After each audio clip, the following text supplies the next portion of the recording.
encima no hicieron este gráfico, ¿sí? Es que la testosterona, ¿sí?, tiene una capacidad de ser retroalimentación negativa con lo que secreta la hipófisis, ¿sí? Es decir, si está alta la testosterona o está normal la testosterona, la testosterona esta que se libera tiene que ir hasta la hipófisis y tiene que generar que se libere menos cantidad, ¿sí? Para que no se genere este quilombo que se genera de aumentar todo el tiempo. Si la testosterona está normal, la LH y la FSH tendría que estar normal también, ¿sí? En este caso. Quiere decir que acá estamos viendo que la testosterona habla de como que está normal y la LH y la FSH disminuida. Es decir, que en realidad el rango normal de la testosterona está errado, no es normal, ¿sí? Porque al estar disminuida las otras dos, tanto la LH como la FSH, ¿sí? La testosterona tendría que estar, ¿qué? Tendrá que estar disminuida la testosterona entonces también, porque la rama inicial está disminuida. Exactamente. Sí, sepan siempre eso. No voy a perder mucho tiempo tratando de explicarle el eje, porque nos vamos a desviar en algo que no se vio en ningún parcial. No. Sepan que por lo general tienen que estar todos en el mismo orden. Si están normales, tienen que estar todas normales. Si están disminuidas, tienen que estar todas disminuidas, ¿sí? Y por lo general, cuando tienden a estar elevadas, tienden a estar todas elevadas, ¿sí? Otro día, después del parcial, si tienen ganas, nos tomamos un rato y lo explicamos bien con un pizarrón a esto. Fíjense el D. Sí. ¿Esas 10 tienen que ser la LH, FSH y la testosterona? En el caso de un sexo biológico masculino, sí. Sí. Varón, ¿sí? Porque hablamos de testosterona. Si fuera una sexo biológico femenino, no usaríamos testosterona, pediríamos estradiol o progesterona, ¿sí? Perfecto. Bueno, fíjense el DA y el DAS aumentado, ¿sí? La GH aumentada, pero va todo de la mano de la insulina. Fíjense la insulina, está recontra aumentada. Es obvio que el DAS va a estar aumentado, es decir, el vello púbico del pibe va a estar aumentado. La GH está aumentada, es decir, que va a estar aumentado el crecimiento, por eso es tan grandote este nene. Y la radiografía de mano da que tiene 13,5 años, casi la osificación es completa ya. Su edad ósea está muy elevada, ¿sí? Entonces, estamos hablando de un nene de 8 años. Evidentemente esto es una pubertad precoz, ¿sí? No hay mucho más que buscarlo, ¿sí? Una consulta. Bueno, sí. ¿Se le puede pedir un laboratorio para buscar los niveles de IGF-1 o eso no tiene sentido? Directamente no. Secundario. No, se puede pedir, ¿eh? Se puede pedir IGF-1, ¿sí? Sí, tranquilamente, ¿sí? Está dentro de lo que podés pedir. Yo pediría primero, como está acá el camino, pediría primero insulinemia, pediría glucemia, pediría testosterona, LH, FSH, GH y después IGF-1, porque es como el IGF-1 es como lo último de toda la cadena, es como la aldosterona, ¿viste? Suceden un montón de cosas antes de que aparezca la aldosterona. Bueno, el IGF-1 es lo mismo, es lo último que aparece después de un montón de cosas que suceden. Entonces, es como que tenés que seguir el camino para ir viendo en dónde falla. Perfecto, este es el mismo cuadro que vimos recién, ¿sí? Esto no perdería el tiempo, la hipófisis, sí, tenemos una parte posterior, una parte anterior, la adrenal, ¿sí? Este es el cuadrito que yo les hablaba hoy, que nos va a explicar un poquito cómo trabaja esto, ¿sí? ¿Por qué hablamos del IGF-1, de la GH estimulándolo? Bueno, la GHRH, que es la hormona liberadora de GH, que es la que libera el hipotálamo, ¿sí? Provoca que la hipófisis libere GH, ¿sí? La GH va a ir a varios lugares. ¿Recuerdan que dijimos? Va a ir al hueso, al hígado y al músculo. Lo que va a provocar en los tres es que se produzca IGF-1. La única diferencia es que el del hígado se libera el torrente sanguíneo para todo el cuerpo y estos dos lo utilizan propio, ¿sí? No lo comparten. ¿Qué capacidad tiene el IGF-1? El IGF-1 tiene una retroalimentación negativa, ¿sí? Va a provocar que disminuya la liberación de la hormona liberadora de GH, ¿sí? Y también va a aumentar que se produzca somatostatina, ¿sí? La somatostatina es la ortiva, sépanlo. Siempre donde está la somatostatina, inhibe. No sabe hacer otra cosa más que inhibir, no sirve para otra cosa, ¿sí? Es buena, ¿sí? Inhibina, porque inhibe todo. Exactamente.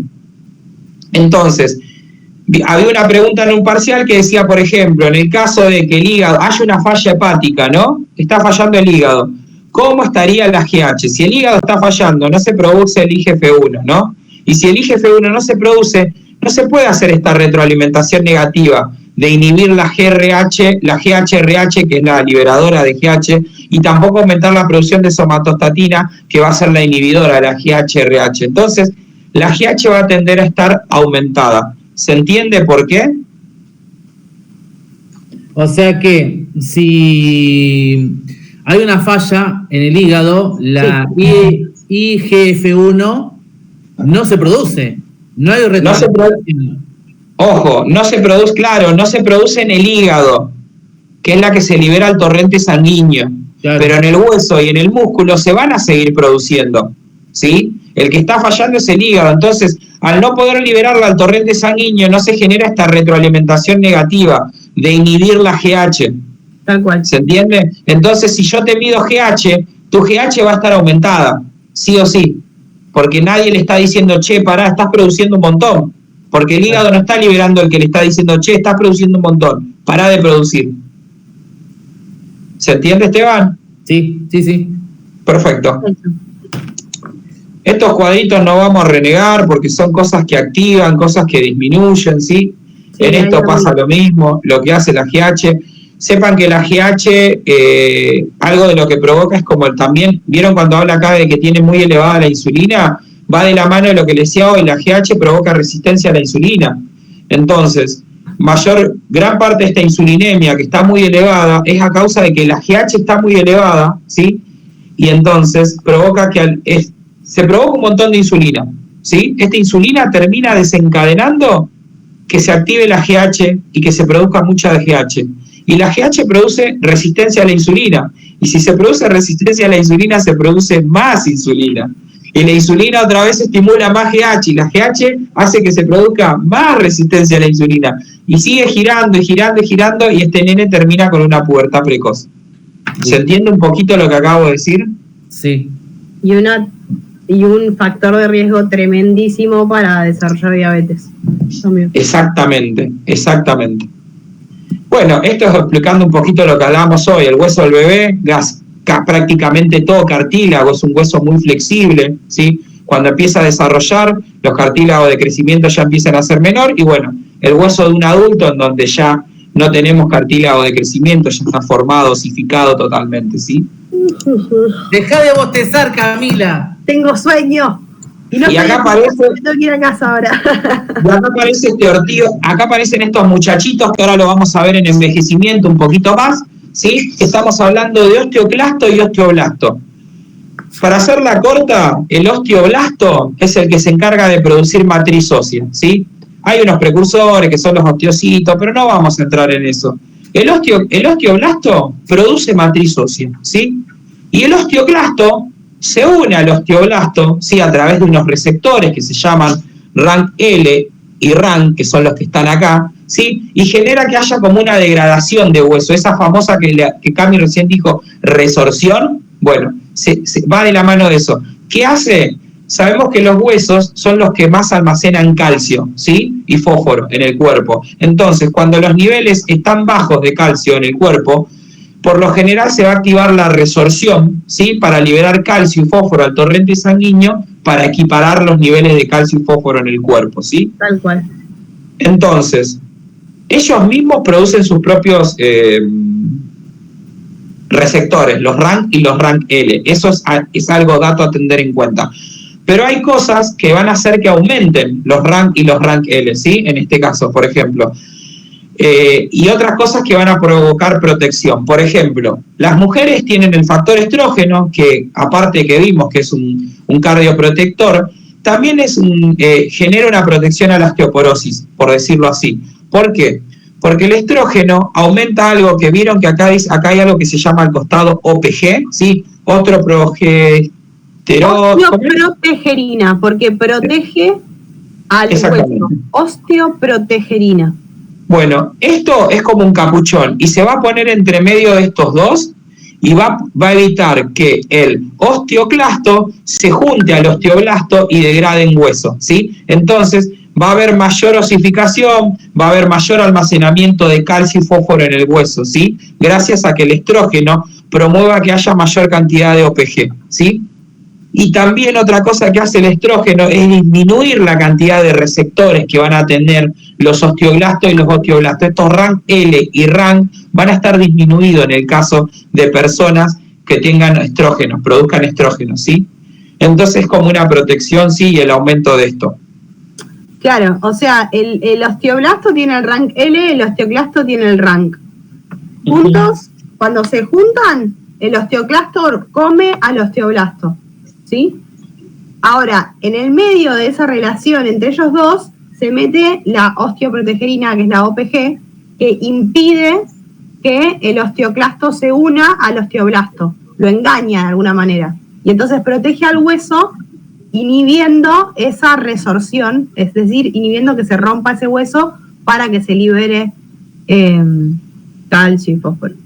Sí, entiendan que acá el osteoclasto parece re malo, porque decir, che, me viene a degradar el hueso, y no, realmente es necesario porque necesitamos mantener todo el tiempo el esqueleto, digamos, joven, por decirlo así, a lo bruto, y precisamente con esta reabsorción que todo el tiempo se está degradando, creando, degradando, creando, formando, degradando, formando, provoca mantener el esqueleto joven, digamos, ¿sí? Todo el tiempo. Se calcula que más o menos cada 10 años hay un cambio total prácticamente de los huesos, ¿sí? Yo no sé si será verdad, no sé quién averiguará esto. A ver si entendí, por lo menos, porque hablaste tan rápido ya. Perdón, me suelo acelerar cuando estoy cansado, perdón, amigo. El osteoblasto realiza la formación del hueso, ¿no? Y el osteoclasto es el que come, por decir, ese callo que está de más. No el que está de más, no. El hueso normal se forma gracias a los osteoblastos, son los que están ahí agregando matriz ósea todo el tiempo, claro, sí, guardando fósforo y calcio. Sí. Y el osteoblasto de vez en cuando viene y degrada un poco, ¿por qué? Porque el hueso es una reserva de calcio y fósforo natural, ¿sí? Sí. No es que le va a sacar un callo o un pedazo, ¿sí? Listo. Va a generar resorción y va a haber una mínima degradación de la capa de hueso para que se libere calcio y fósforo al torrente sanguíneo, ¿sí? ¿Y el OPG? Pero el OPG es como me trajo un amigo, está ahí al medio, y es un protector. ¿Por qué es un protector? Porque se pone entre medio de los dos e impide que se conecten. Y si no se conectan, no puede degradar hueso. Claro, impide que se coma de más, ¿sí? O sea... listo, eso quería saber. Impide que se lo coma de más. Exactamente, o sea, mientras que sea necesario que se libere calcio, porque yo no tengo calcio y hay algo que me dice que estoy en hipocalcemia, bueno, ok, permito que el osteoclasto se una al osteoblasto. Ahora, cuando ya se nivelaron los niveles de calcio, sí, ya está, viene el OPG y protege al hueso uniéndose al RANK L del osteoblasto. Es como un mediador. Tal cual. Tal cual, sí, listo. Sí, está regulando esa relación. Listo, ahí lo entendí. Bueno. Ahora, lo que decía hacer antes es que los estrógenos favorecen la acreción ósea, o sea, favorecen que se calcifique más el hueso. Los estrógenos hacen que se calcifique más el hueso. Exactamente, por eso en la adolescencia es importante que haya un aporte suficiente y buen aporte de calcio, porque es cuando los estrógenos están más aumentados. Eso permite que haya una calcificación adecuada de los huesos y evita o previene más bien la osteoporosis a futuro, que listo, sobre todo en las mujeres es bastante frecuente. Listo.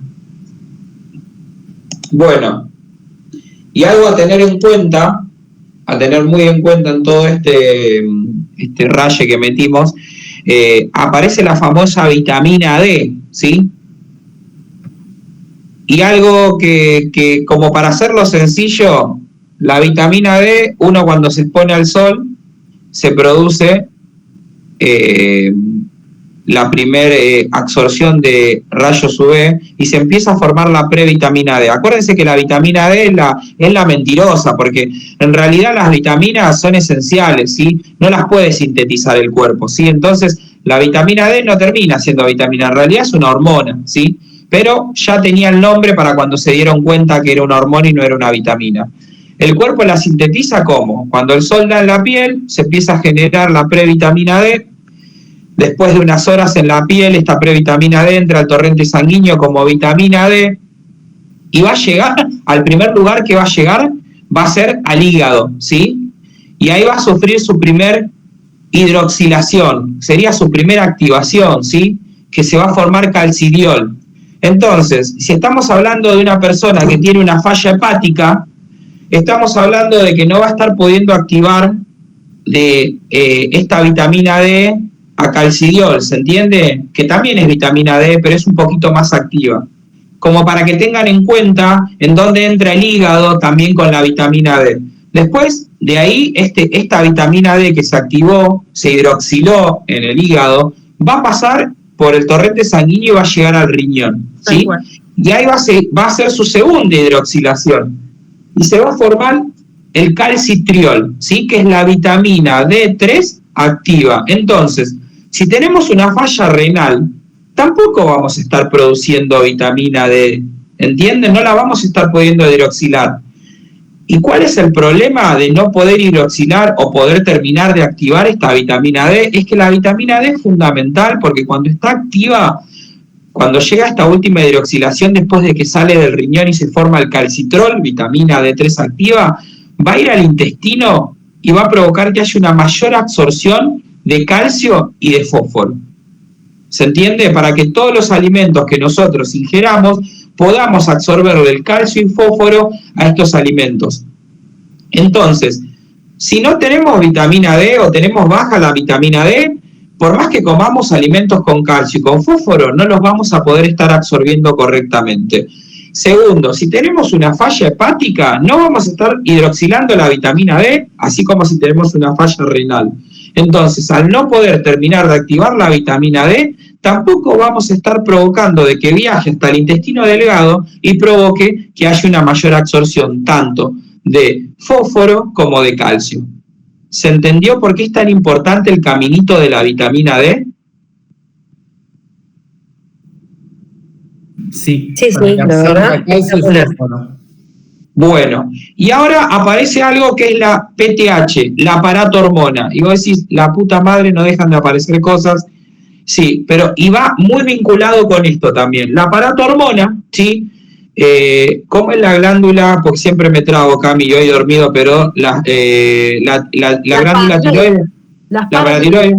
O sea, la tiroides es como si fuese una mariposita que tenemos acá en el cuello, y atrás de la mariposa hay 4 pelotitas que son las paratiroides. Exactamente. Esas son las que se encargan de censar los niveles de calcio y fósforo en sangre, ¿sí? Exactamente. Y cuando los niveles de calcio y fósforo en sangre disminuyan, lo que va a hacer es liberar la PTH, la paratormona.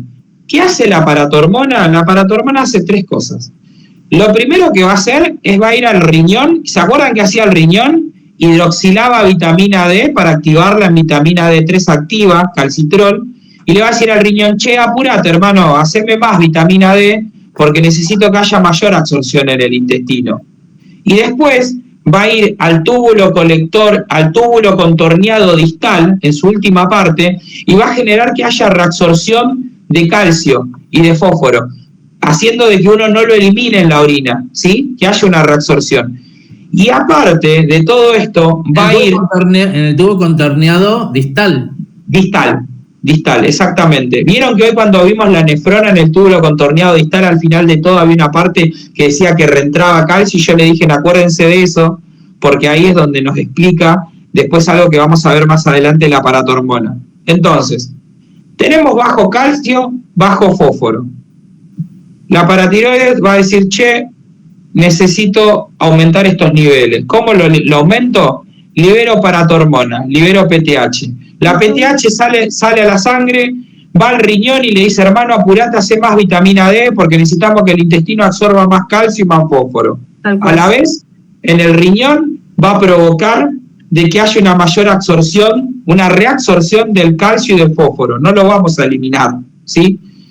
Entonces, si nos falla la función renal, por más que liberemos paratormona, no va a tener ningún sentido lo que suceda en la función renal. ¿Se entiende? ¿sí? Le estoy queriendo vincular un poco ahí. Y otra cosa que va a hacer la paratormona, va a venir precisamente acá, estos dibujitos que veíamos recién, ¿sí? Fíjense acá, a un costadito, dice PTH, que son las siglas de paratormona. La paratormona va a aumentar la expresión, es decir, va a aumentar los receptores RANK y RANK-L, es decir, que va a haber una mayor conexión entre los osteoclastos y los osteoblastos. Y al haber una mayor conexión, va a provocar que haya una mayor resorción, es decir, que se va a degradar más cantidad de hueso. ¿Para qué? Para liberar calcio y fósforo al torrente sanguíneo. Y este calcio y fósforo sale para regular los niveles de calcio y fósforo que tenemos en bajo. Y fíjense qué perfecto es todo, porque se va a liberar al torrente sanguíneo y a la vez el riñón va a provocar que no los orinemos. Y el duodeno va a estar generando mayor resorción. Entonces se va a generar un círculo cerrado en donde la vitamina D y la paratormona va a ayudar a mantener los niveles de calcio en el cuerpo, de calcio y fósforo en el cuerpo. Y por todo esto hermoso que explicó Ser súper claro, es que se dice que la vitamina D forma parte de la colabora en la remodelación ósea, porque forma parte de todo este ciclo, ¿sí? Que tiene que ver con el remodelado óseo, con cómo se come el hueso y cómo se vuelve a regenerar de alguna manera.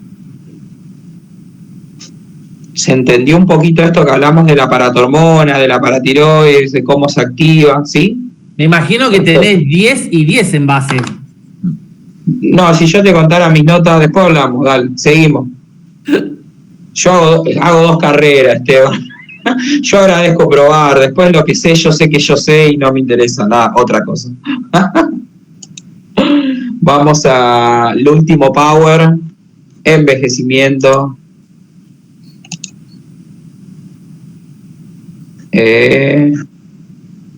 Para que estoy ahí está, acá.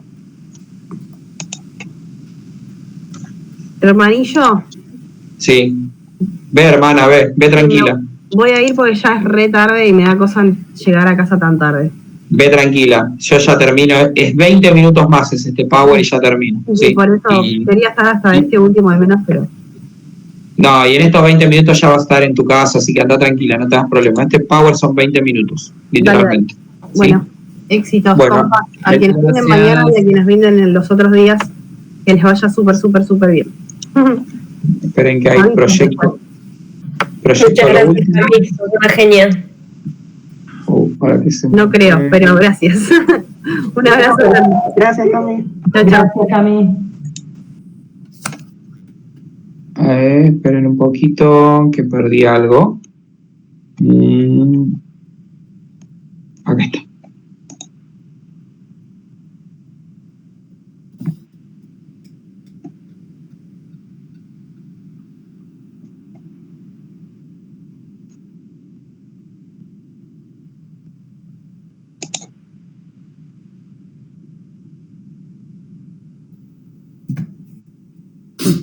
Sin querer me había desunido. Ahí está, ventanas.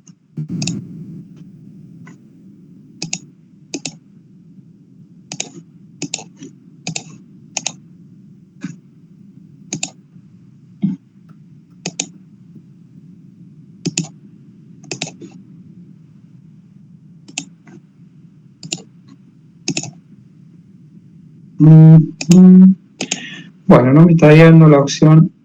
Va de vuelta, compartir ventana. Ahí está, ahora sí, compartir.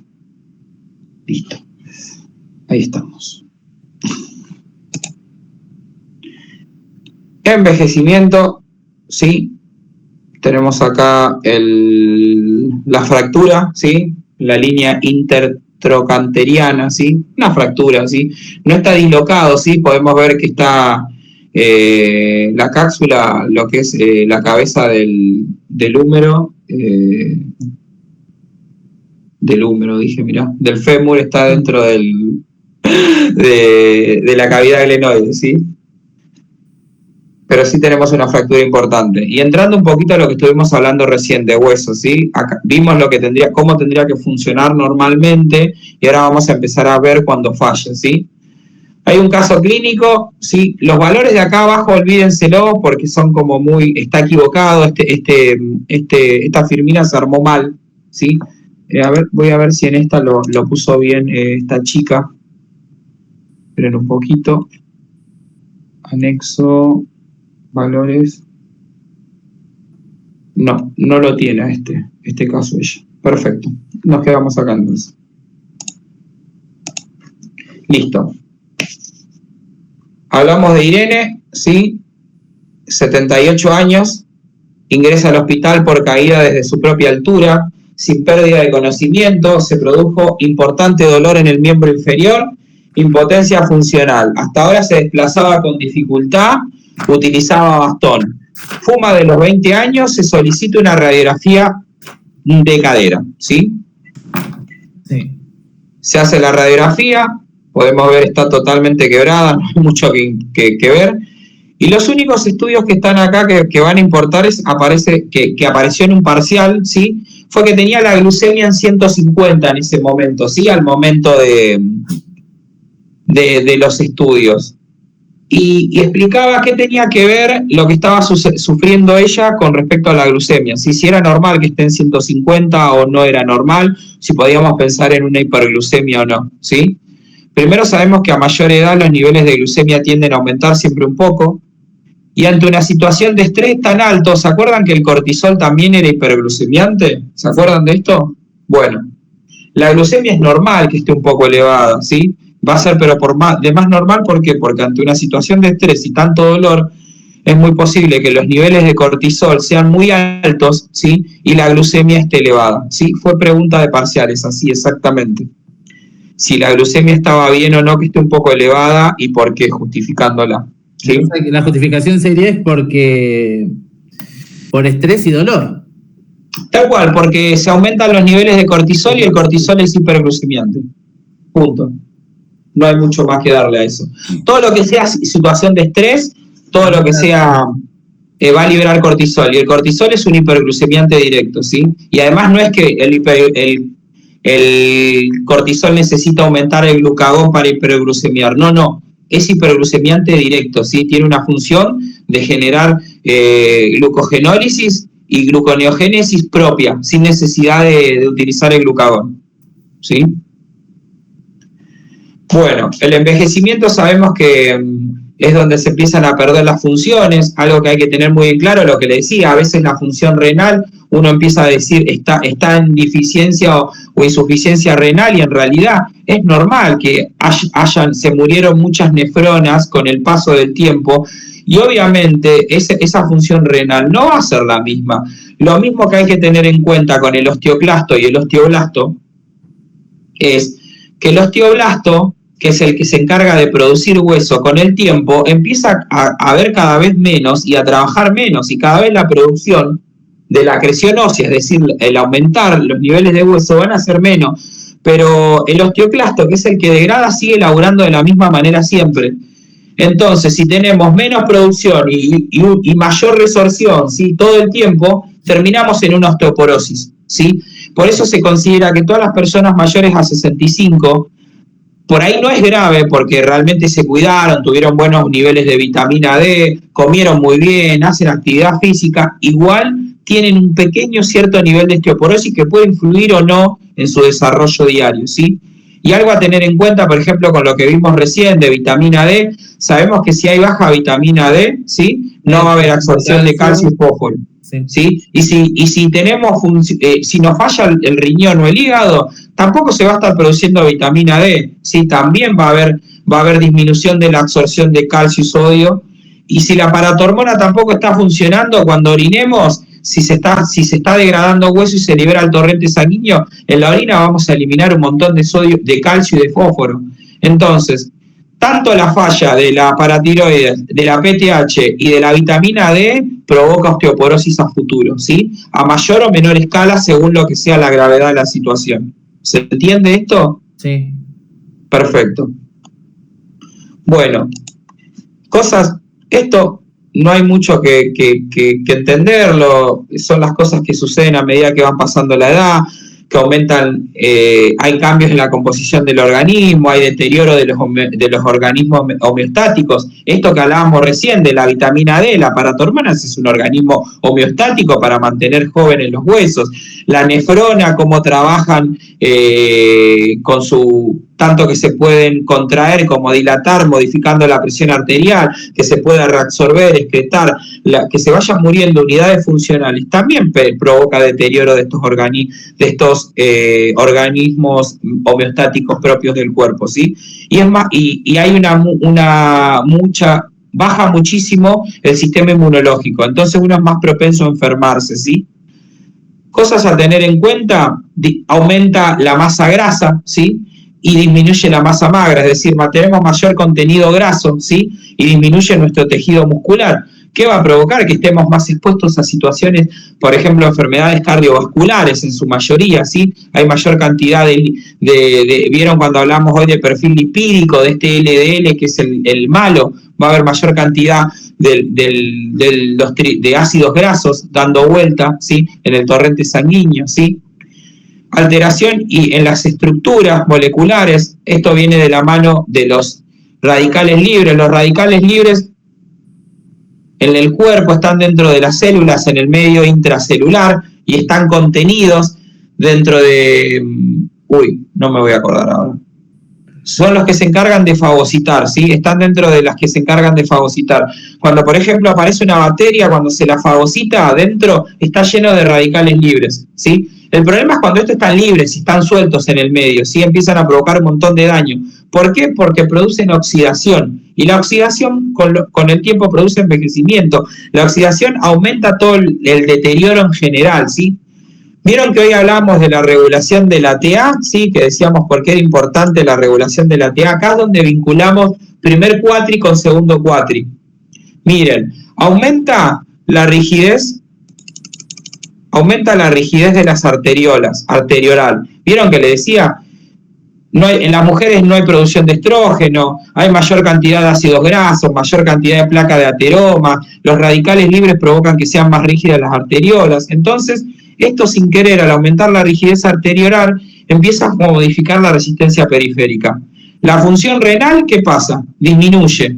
Si disminuye la función renal, es el que se encarga también de provocar que haya vasoconstricción y vasodilatación, ¿no? A nivel arterioral, modificando un poco la presión, ¿no? Y disminuye el volumen minuto cardíaco, ¿sí? ¿Por qué disminuye el volumen minuto cardíaco normalmente? Porque va a disminuir la frecuencia cardíaca, ¿sí? Normalmente en la vejez el corazón empieza a laburar más lento, ¿sí? Disminuye la capacidad de contraerse, la contractilidad. ¿Por qué? Porque este corazón va a estar hipertrofiado. Al corazón, al estar mayor e hipertrofiado, primero, la hipertrofia en el músculo es una respuesta compensatoria porque ayuda a que ese corazón tenga más fuerza de contractilidad. Pero con el tiempo la hipertrofia aumenta tanto que los lúmenes, es decir, las cavidades internas como la aurícula y el ventrículo, disminuyen su capacidad, son mucho más chicas, ¿sí? Porque se ensanchó tanto este músculo. Acordémonos que el corazón es un músculo y de tanto trabajo se hipertrofia, se ensancha su capa muscular y provoca que su contracción ya sea cada vez mucho menor, ¿sí? Entonces, disminuye el volumen, disminuye la fuerza de contractilidad, que sería el volumen sistólico, la máxima cantidad de eyección, ¿sí? Ahí es cuando hablamos de poscarga, que hablamos de volumen sistólico, y disminuye la frecuencia cardíaca, ¿sí? Todo esto va a provocar que haya una baja en la regulación de la TA, porque va a ser muy difícil regular la TA de una persona, que sus arterias están rígidas, su corazón va lento, su contractilidad es mínima, empieza a desvariar todo, entonces nos empieza por eso es muy fácil encontrar personas adultas mayores con insuficiencias cardíacas o con que hayan sufrido alguna especie de preinfarto o infarto agudo de miocardio, ¿sí? Deterioro de la función inmune. Algo a tener en cuenta, los huesos en general, ¿sí? Lo que más se va a degradar, vieron que internamente tienen como esa parte esponjosa, ¿sí? Los huesos, bueno, esa parte esponjosa que tienen los huesos se debe al fósforo, ¿sí? Lo que más se va a disminuir es esa parte esponjosa y lo que más va a quedar es la parte rígida, la parte de calcio que está por fuera, ¿sí? ¿Qué va a provocar esto? Que sea muy fácil un hueso de quebrarse, ¿sí? Porque esto que está dentro, que es lo amortigua al hueso, que le da contención a esta parte rígida, Va a quedar solo la parte rígida y es muy fácil cristalizarse. Por eso las personas mayores, adultas mayores, son muy propensas en los golpes a quebrarse. ¿Por qué? Porque no tienen esta esponjosidad dentro del hueso que no le da la amortiguación y lo único que tienen es una parte de hueso rígido por fuera que lo cubre. Entonces, cualquier mínimo golpe son propensos a quebrarse, ¿sí? Esto es inchequeable, no le pienso dar bola y volvemos a lo mismo. Al famoso osteoclasto, osteoblasto. Como para cerrar el tema, ¿sí? Recuerden, función renal falla, función de hígado falla, no vamos a estar produciendo vitamina D, ¿sí? No va a estar funcionando la paratormona en la resorción, ¿sí? Si no se produce OPG, por ejemplo, ¿sí? Esta, la que vimos acá, estos van a estar conectados todo el tiempo y va a haber mucha resorción ósea, ¿sí? Es decir, que va a estar todo el tiempo degradando hueso. Es muy necesario que se produzca la OPG, ¿sí? Para poder equilibrar y que el osteoclasto no pase de lo que tiene que comer, ¿sí? Y cuando empieza a pasar la edad, lo que le decía recién, el osteoblasto va a disminuir, ¿sí? Porque las células son los osteocitos que terminan produciendo osteoblasto. Y como toda célula cada vez hay menos, ¿sí? Y llega un momento que entra en senescencia y deja de hacer mitosis, ¿sí? Entonces no va a haber más producción de osteoblastos, mientras que el osteoclasto sigue degradando, ¿sí? Y terminamos en una osteoporosis. Algo a tener en cuenta, la menopausia es fundamental. Muy posiblemente si aparece esto, va a aparecer quizás con una mujer después de la menopausia con un problema renal, pónganle, o con un problema hepático, ¿sí? ¿A qué va camino? Y va camino directamente a una osteoporosis, ¿sí? Sépanlo, ¿sí? Que va a ser muy fácil que se le rompan los huesos, porque todo el tiempo va a estar en resorción, va a estar todo el tiempo degradando los huesos y no va a haber mecanismos compensatorios que retengan el calcio y el fósforo, y no solo que no lo retengan, sino que tampoco lo que ingerimos no pueda ser absorbido, ¿sí? A causa de que no se termina de hidroxilar la vitamina D, ¿sí? Este cuadrito, para que se entienda así fácil, esto es en la etapa normal, ¿sí? Cuando la LH-RH es la que este es el eje hipotálamo hipoficiario gonadal. El hipotálamo va a liberar hormona liberadora de LH, que en la hipófisis va a liberar la producción de LH y FSH, ¿sí? Que a la vez en los ovarios va a producir estradiol, ¿no? Esto es normalmente, ¿vieron cuando le decía, cuando la producción es normal, todos tienen que estar normal, el eje tiene que darte todo normal, o todo disminuido, todo aumentado, o todo igual. Después tenés, por otro lado, cuando la persona empieza a entrar en la etapa premenopausia, ¿sí? Antes de ser una menopausia total, en esa parte del climaterio conocido, fíjense que la LH-RH sigue secretando, ¿sí?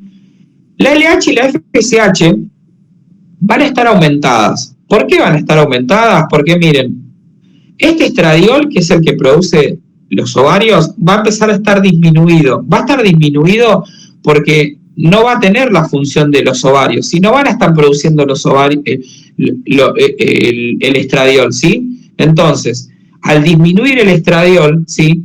Este estradiol lo que hace siempre es inhibir a la LH y FSH, ¿sí? Y que al estar disminuido no la puede estar inhibiendo, no la puede mantener en un nivel normal. Entonces la LH lo que hace es aumentarse, se aumenta. Y miren lo que pasa después de la menopausia ya. Cuando la LH sigue produciendo, la LH-RH, la FSH se va a ir a unos valores pero terribles. ¿Por qué? Porque casi no hay producción de estradiol. No hay quien le diga a la hipófisis, che, negro, pará, estás produciendo un montón, no lo necesito. Entonces la LFH y FSH se van a encontrar muy, pero muy aumentadas, ¿sí? Esto es lo que pasa en la menopausia o en el climaterio, ¿sí? Si le llegan a preguntar, después de la menopausia o después del climaterio, ¿cómo se encuentra la LFH, la LH, la FSH o el estradiol? Sepan que el estradiol lo producen los ovarios, entonces no va a haber, va a ser mínimo. Y la LH y FSH, ¿cómo van a estar? Van a estar muy aumentadas porque el que le dice, che, pará de producir la hipófisis, es el estradiol en sangre, ¿sí? Bueno, un paz dice que hemos terminado. Chicos, no sé si hay alguna pregunta de alguien en particular que quiera hacer algo, que quiera preguntar algo. Ahí, Esteban creo que está a metojear. Sí, Sergio, ¿la grabación la van a poner en el grupo? Porque yo Sí, perdí la primera parte. Ya pasaron la 1, están esperando que termine esta para sumarla, ¿sí? Quédate tranquilo que de eso se encarga Mel, ¿sí? Así que no hay problema, ¿sí? Quédate tranquila. Dale, Sergio, gracias. consulta. Sí. ¿Vos pensás que, o sea, el parcial basándose en el primer cuatri y en el segundo va a ser casos clínicos, tanto del primer cuatri como del segundo van a ser casos clínicos, ¿no? Sí, no va a salir de ahí. Leo lo dijo, es caso clínico, totalmente es igual como fueron los parciales. Es un caso clínico y de ahí el tipo va cambiando la variable. Por ejemplo, en el primero te aparece, no sé, que la persona tiene una falla cardíaca, que tiene problemas obstructivos, que tiene asma, que está tomando esta medicación. Después, cuando lo internás, te encontrás con que tiene la hiperglucemia y tiene una falla renal. Después te encontrás con que tiene una falta de aporte de vitamina D. Y en cada uno va a tirarte preguntas como qué sucedería en cada caso. ¿Sí? Okay. Es así exactamente el parcial. Ojalá supiéramos un poquito para dónde va a apuntar, pero la verdad que no. Claro, no. Te decía porque viste que el primer cuatri no fue así, no fue con casos clínicos. Ahora los que vienen atrás de nosotros, que están en primer cuatri, les tocó todo casos clínicos. Ah, me contaron, sí.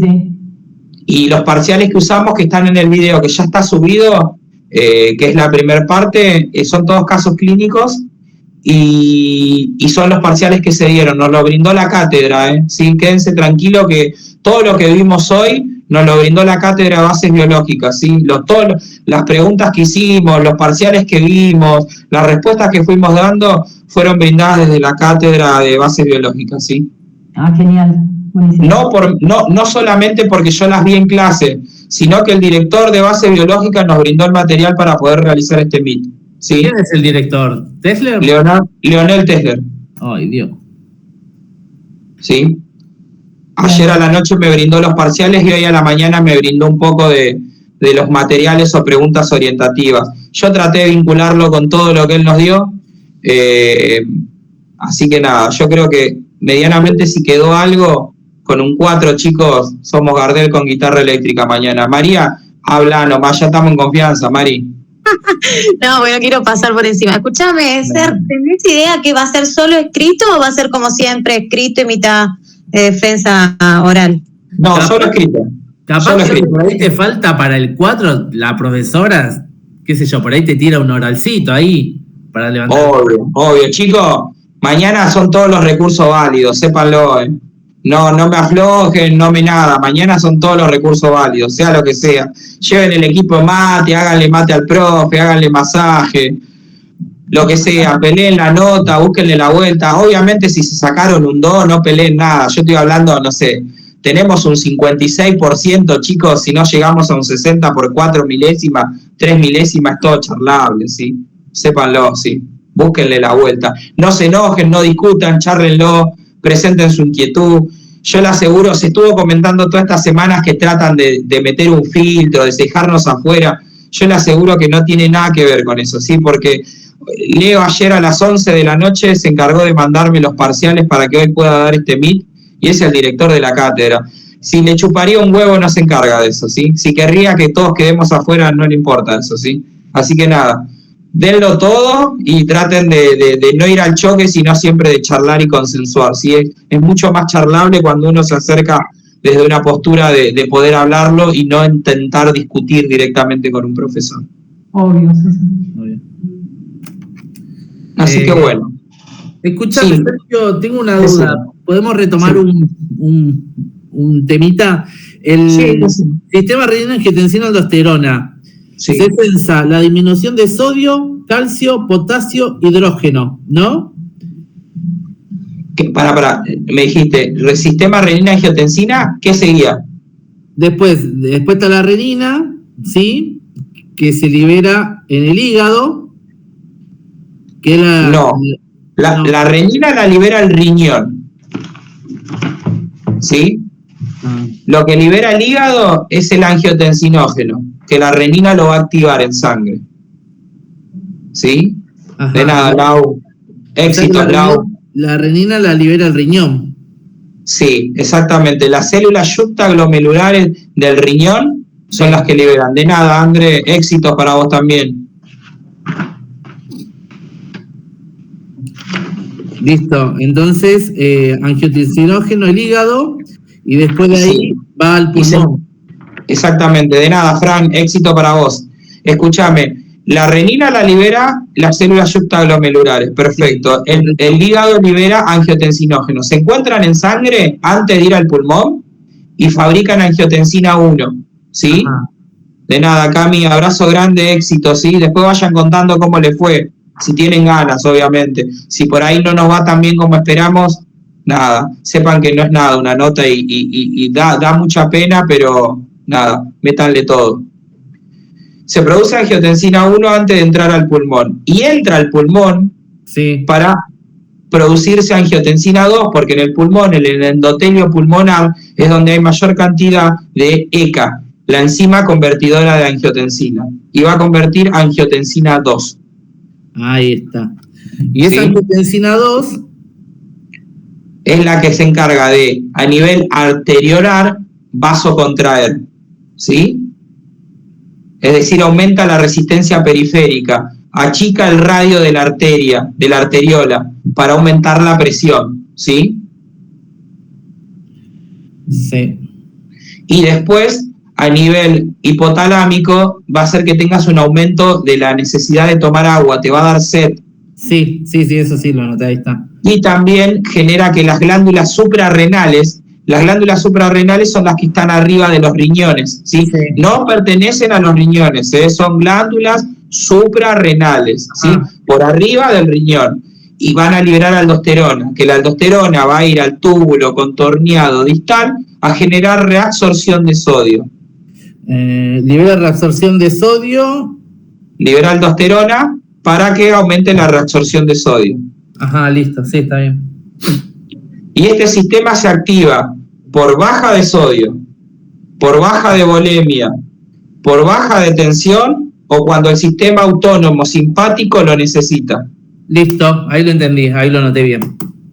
Perfecto. Bueno, ¿Algo más? te mereces el cielo. No. Dame la tierra y que este fin de año, no creo que con este gobierno, pero me pueda ir 5 días de vacaciones, boludo. Con eso soy feliz, mirá. Al río, mirá, acá nomás, Entre Ríos. Con una carpa, soy feliz, boludo. Ya está. Bueno, pregunto así de vuelta, como para cerrar. ¿Alguna duda más? Es el momento ahora. Miren que se empieza a rendir mañana. De nada, Mari. Abrazo grande. Éxitos. Gracias. Yo tengo un gran problema, yo la veo a la profesora y se me borra todo, entonces ahí... ¿Quién es tu profe? ¿Quién es tu profe?